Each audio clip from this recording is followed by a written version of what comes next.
Some of the trans men that come to my practice have been on medications or on hormones, and others have not.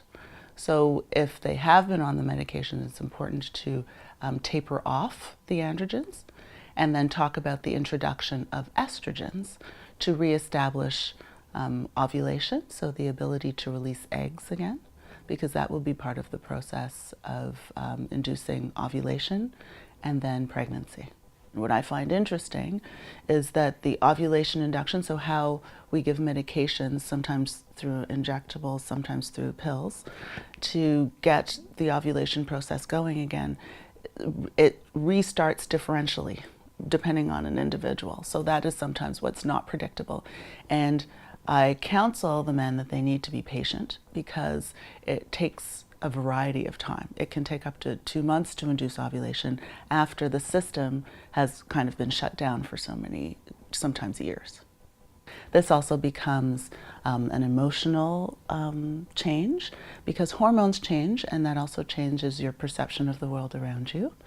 And then also there is a risk when your hormones change that it may change your affect. So trans men are at risk of depression, not just in pregnancy, but also postpartum, when all of the hormones change quite dramatically. So those are kind of some of the issues that people need to be well versed with. Once the pregnancy begins, once fertilization has occurred and ovulation has occurred, the physiology of that pregnancy is akin to any other pregnancy. It's just a pregnancy. It is possible for trans men to chest feed because the physiologic changes of pregnancy stimulate the mammary glands in any same way as any other pregnancy. So the hormones that come from the placenta and the pregnancy will prepare the mammary glands for chest feeding.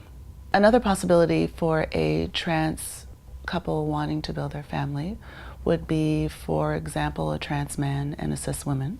So I would taper off the hormones for the trans man and then introduce the medications to grow eggs, extract the eggs and combine them with donor sperm, and create embryos.